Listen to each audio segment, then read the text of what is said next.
Good afternoon, everyone.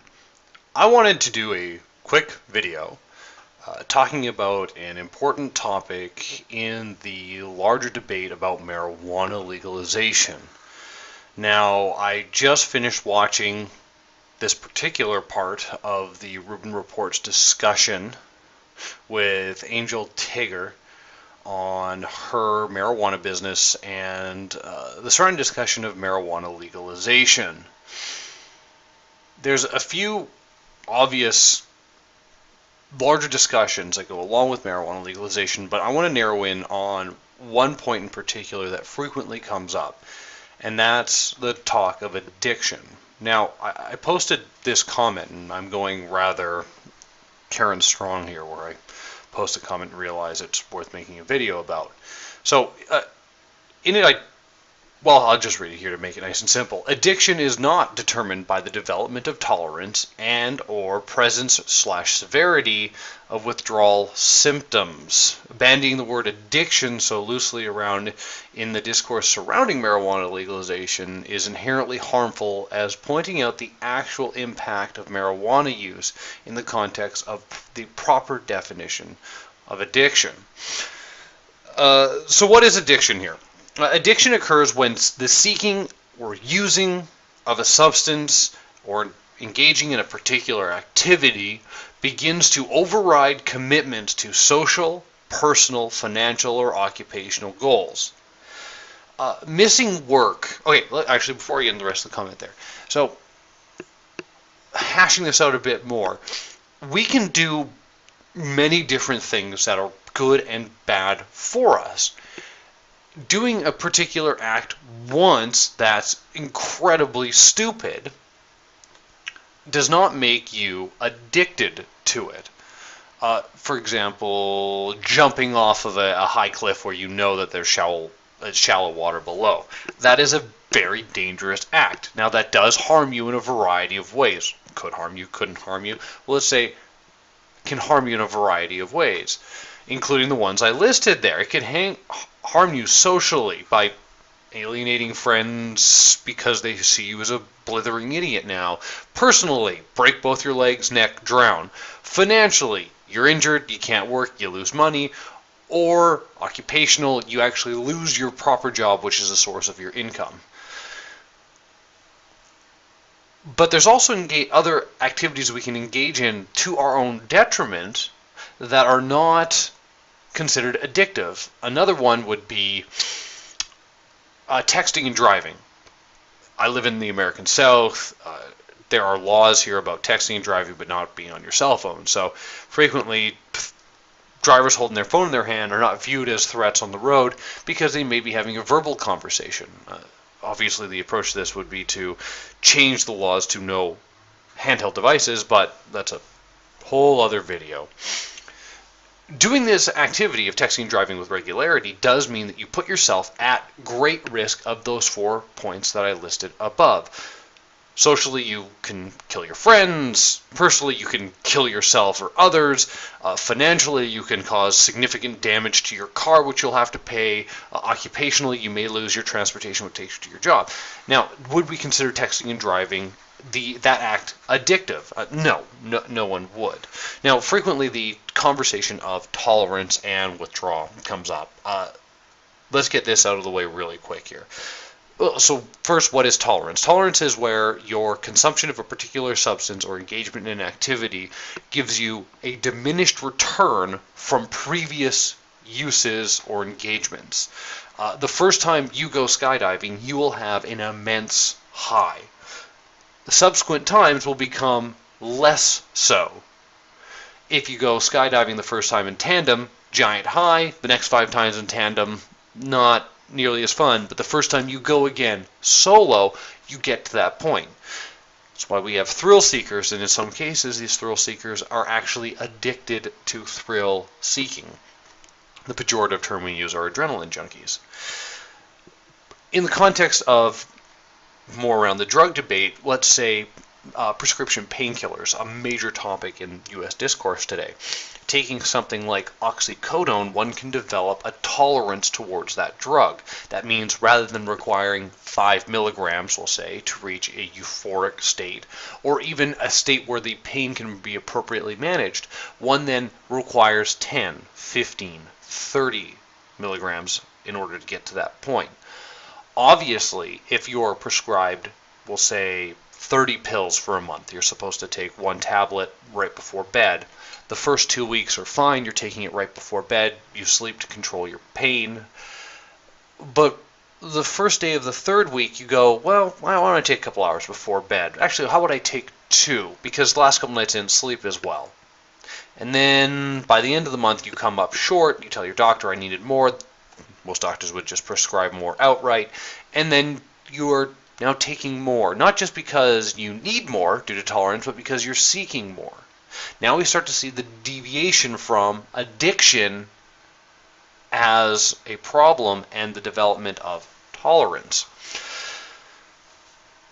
To wrap up tolerance here, it really is the development of diminished returns from an activity or a substance. It can be on almost any type of topic, but it is not inherent to addiction.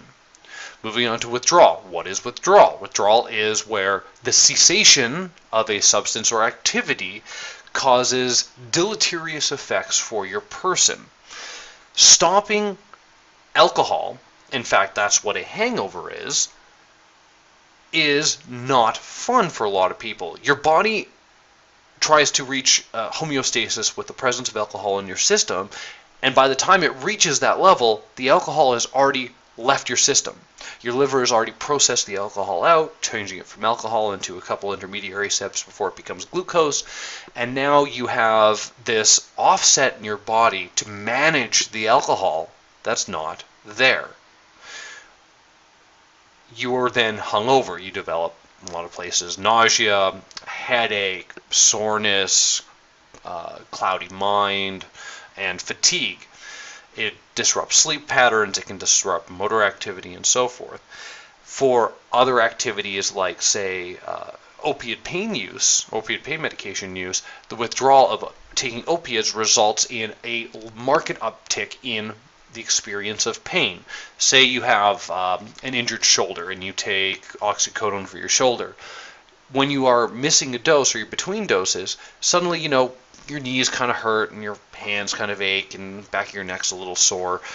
These little additional bits of pain are not because you've injured your knees and your neck and your hands. It's because your body's sensitivity to pain has increased as a result of a withdrawal from the medication.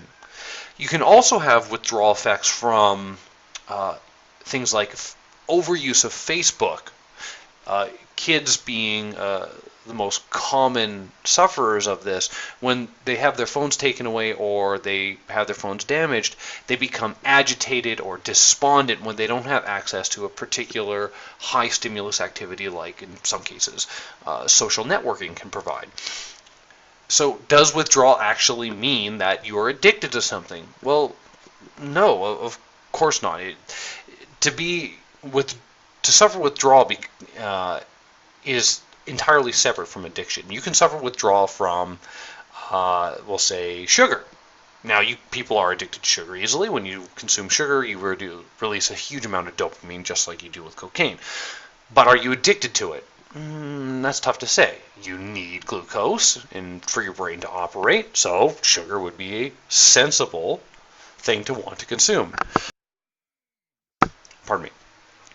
Now, there's other things that you can withdraw from. Socializing with friends. If you're an extrovert and you're having a good time, hanging out with a bunch of people, you might have a difficult time in the future or difficult time leaving because you had such a good time. You kind of suffer from what a lot of people jokingly call post-party depression, where all that activity and fun time with friends now gone, you're by yourself or just with your spouse, and the activity is just not as interesting. So withdrawal does not determine the presence of addiction. Withdrawal is just a sign that your body your body or mind has become acclimated to a particular activity or substance, and the removal of it causes a series of frequently deleterious or negative symptoms. So, addiction. What really is addiction if it's not tolerance and withdrawal? Addiction is where it significantly impacts the areas of personal, social, financial, and occupational goals.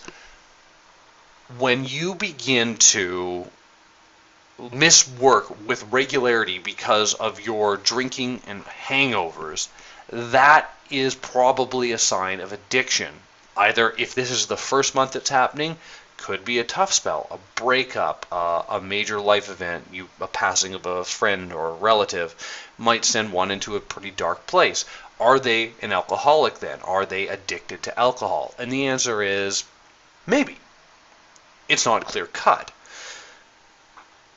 Going or failing to go to class for several weeks because you're too busy playing World of Warcraft, EVE Online, League of Legends, Halo, Call of Duty, whatever your current favorite game is not inherently a sign of addiction. It could just be a poor choice.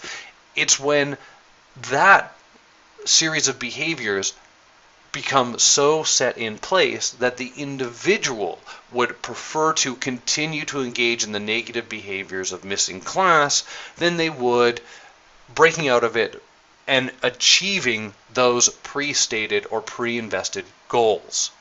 Getting a degree, in this case, is far more important than finishing a raid with a group of people that you could come back to later. People have even become addicted to the harvesting and collection of beanie babies. A very strange one, but consider that people were spending their college savings, their retirement savings, over $10,000 in one case, to purchase a tiny stuffed animal. That, when you have an already expansive collection, and in many cases effectively duplicates, save one or two minor adjustment, would be considered in a pattern of instances addiction. Now let's bring it around to marijuana, finally. What would marijuana addiction look like? Now, a lot of people begin with saying it's a gateway drug. In fact, Dave and Angel go into that. It's a gateway drug in a joking manner. It's a gateway to what, for example? Now, marijuana addiction is where individuals will consume marijuana in instances where it will be of a negative consequence. If your company or your employer has a strict no drug policy and you say, I don't care, I want to smoke this, I'd rather be high or get high on occasion, and you do this with regularity despite the risk, that could be a sign of addiction. Now, don't take me out of context here. Most employers do have some degree of no drug policy. It's when you have been caught or you've lost multiple jobs due to your marijuana consumption that we start entering the realm of addiction. There's a lot of people who, say, employed by a general employer like Fred Meyer, Harris Teeter, the city police departments is a common one, where they will smoke marijuana having never been caught and will continue to do so. Is that addiction? I would probably say no in that case, although it's not a wise decision. Marijuana addiction also could include where you are overspending your resources in order to purchase marijuana. If you have no money and your option is, do I eat tonight or do I get high tonight? Which is a tough choice when it comes to marijuana, because often the answer is both. That would be a sign of addiction, because you're leaving yourself financially exposed due to that behavior. If you continually to choose to smoke marijuana, despite your very close group of friends who do not think that's the most advisable course for you, considering a variety of factors, each specific to an individual, that could be a sign of marijuana addiction. Now, of course, when these begin to coalesce into a single source, where we are seeing risks to social, personal, financial, and occupational goals, then, and honestly then, are we seeing true signs of addiction. Now, there's a lot of people out there who say you can't become physically addicted to marijuana. And this has a few scientific papers that support that.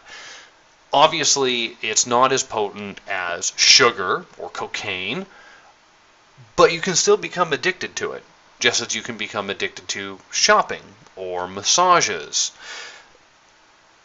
When you engage in an activity that is pleasurable, it isn't pleasurable inherently.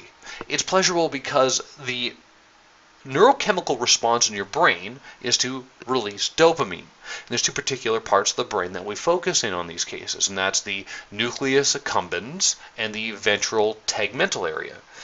When these areas are exposed to dopamine, they begin to code very rapidly what the current context for why this dopamine is existing. That dopamine existing in this context is then relayed as being whatever you're engaged in right now is pleasurable, is good, therefore we want to remember to do this again in the future. Smells will bring that up. Certain social circles will bring that up. In fact, as a side point here, when we talk about alcohol addiction, one of the most important things that we recommend for people to get away from alcohol addiction is to change their circle of friends. If you have a group of friends that you always hang out with, and when you do hang out, it's drinking time, as an alcoholic wanting to no longer drink, you're going to have a very difficult time either staying sober or staying friends with those people when you can't drink when you're with them. So it's a central recommendation to remove yourself from that circle to make sure that you can be successful in stopping your drinking habit. Back to the brain here. That dopamine cascade can occur with marijuana. It is nowhere near as potent as other drugs or activities. Sex is something like 40 times more potent when it comes to dopamine release. Sugar, cocaine, those are 50 to 70 times more potent. So you can still get dopamine out of marijuana. And for some individuals, that dopamine cascade can result in an establishment of some very potent behaviors when it comes to the consumption of marijuana and the body's desire to seek that out in the future. Now, just because you want to seek something out in the future isn't inherently bad, as we continue back around to our discussion centrally of what addiction would be. You can seek out, if for example, you finish work, you don't have any pot at home, don't have any beer at home, and you think, Friday, as it is today, I want to go out, I want to get a beer, get some joints, get high, get drunk, whatever, and sit at home. You're seeking those out. Is that bad? No. If between you and the liquor store is Godzilla, and you say, well, I'll risk it because I really want to get drunk, then we're going to start asking some questions about the state of your mental health in relation to a substance use. Addiction in marijuana, however, is such a difficult topic because of the misinformation that exists out there. You can become addicted to marijuana, period. If you are greatly relaxed by marijuana, and it results that after months of use, you can no longer sleep because of your marijuana or without marijuana, then we would say that maybe it's time to reassess your marijuana usage. Especially if when stopping it, your sleep habits do not improve, or continuing it, your sleep habits do not improve. We have to look for other avenues to address insomnia or dysomnia. But marijuana addiction is nowhere near the kind of issue that opiate addiction, alcohol addiction, pornography addiction, which is a thing, or high-risk behaviors and the addiction that results from them pose to an individual. Honestly, marijuana is probably one of the least addictive positive behaviors you can engage in, simply because it does not often have the financial or occupational or personal risks that many of these other items in long-term use will develop. It's hard to hold a group of friends when all you want to do is play World of Warcraft, especially when that group of friends you originally used to go play softball with or go camping with. If you never leave your artificial cave because you're too busy raiding, you're going to have a hard time convincing people that you're mentally sound. Just as if whenever you drink, you always get obliterated. You lose control.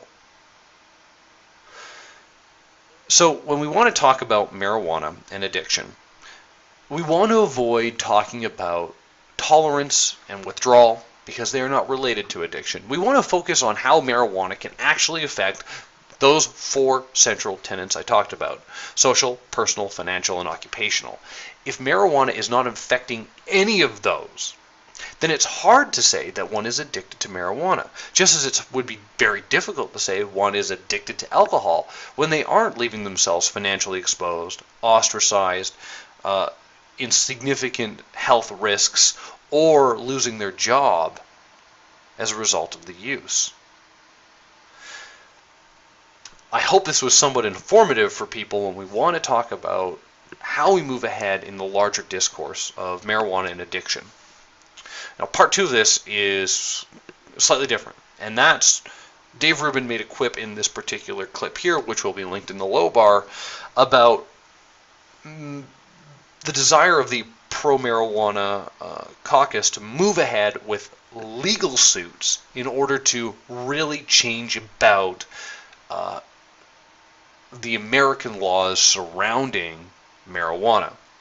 Now, this will never work. Here's an example as to why. Dr. Kevorkian, who we are very familiar with, for those who are not, 2 points. One, watch How to Die in Oregon. It's a fantastic documentary on assisted suicide. And two, Dr. Kevorkian is a assisted suicide advocate. He very much believes that, grounded within the Ninth Amendment of the American Constitution, is our right to self-assisted suicide, to a death of our choosing, in other words. He was caught out at one point because many of the laws when it comes to assisted suicide is that you cannot ever administer the drug concoction to the patient to bring about their death. That becomes murder. So for the most part, he developed a machine that allowed a person to, when the time is right, press a button and would administer the drugs intravenously.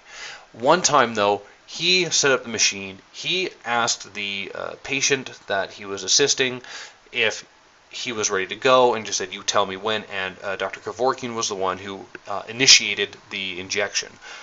That's what landed him in so much trouble. That's why he has the nickname Dr. Death, because he's a assisted suicide advocate, and because effectively, in legal terms, he killed someone.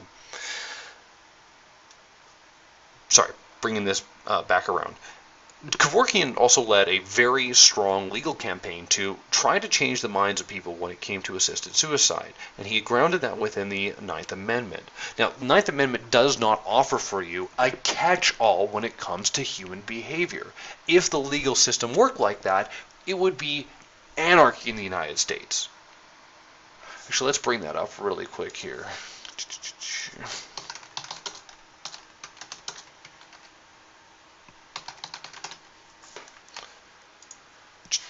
Okay.